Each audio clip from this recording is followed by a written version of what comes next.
ভাগবত কোথা থেকে আসলো? এত গ্রন্থ থাকতে ভাগবতকে কেন ভগবান এত সম্মান দিলেন? কেন ভাগবত সর্বশ্রেষ্ঠ? কেন ভাগবতের মধ্যে ভগবান এত প্রেম, এত রস, এত লীলা দিয়ে গিয়েছেন, এত মাধুর্য দিয়ে গিয়েছেন? দুঃখ লাগে জানো বাবা, ভাগবতটা না, ভাগবতের জায়গায় আছে কিন্তু আমরা পাঠকরা পাঠকের জায়গায় নেই। এখন এমন হচ্ছে এই ভাগবতের মধ্যে খোলটা বাজনেই ভুলে গিয়েছে।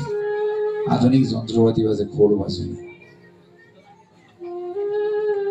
ভাগবতের আসলে কত কিছু বিক্রি হয় এখন পাঠের মধ্যে। বিশেষণটা কেমন জানি পরিবর্তন হয়ে যাচ্ছে। সেদিন এক পাঠক পাঠ করলো, আমি গেলাম সেখানে। পরের দিন গিয়ে ভক্তরাই বললো, অনেক আশা করে ভাগবতের আয়োজন করেছি, ভাগবতের মধ্যে সিনেমার গান হচ্ছে। পাঠক গান গাইছেন, প্রীতির কাঁঠালের আঠায় আটা লাগলে পরে ছাড়ে না। ভাগবতের আসলে বসে ভাবা যায় কোথায় ভাগবতটাকে তারা নিচে নেমে এসেছে।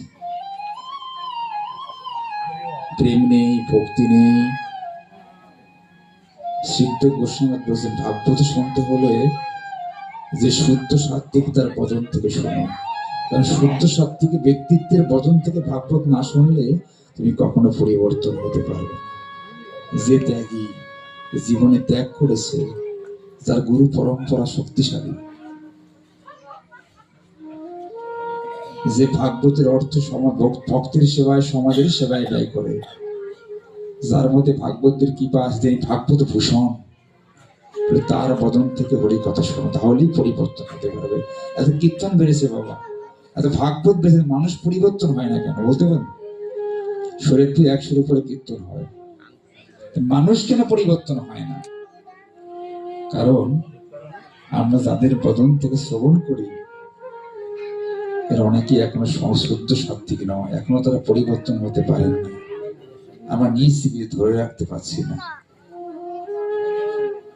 তাদের কাছ থেকে শুনো, যাদের বদন হেরিলে মনের মধ্যে নিত্যানন্দের প্রেম অনুভূত হয়, যাদের বদন হেরিলে মনের মধ্যে কৃষ্ণ প্রেম জাগ্রত হয়, তাদের মুখ নিঃসৃত বাড়ি কর্ণের মধ্যে যাওয়া মাত্রই ওই চোখ দিয়ে প্রেমাশ্রু বিগলিত হয়।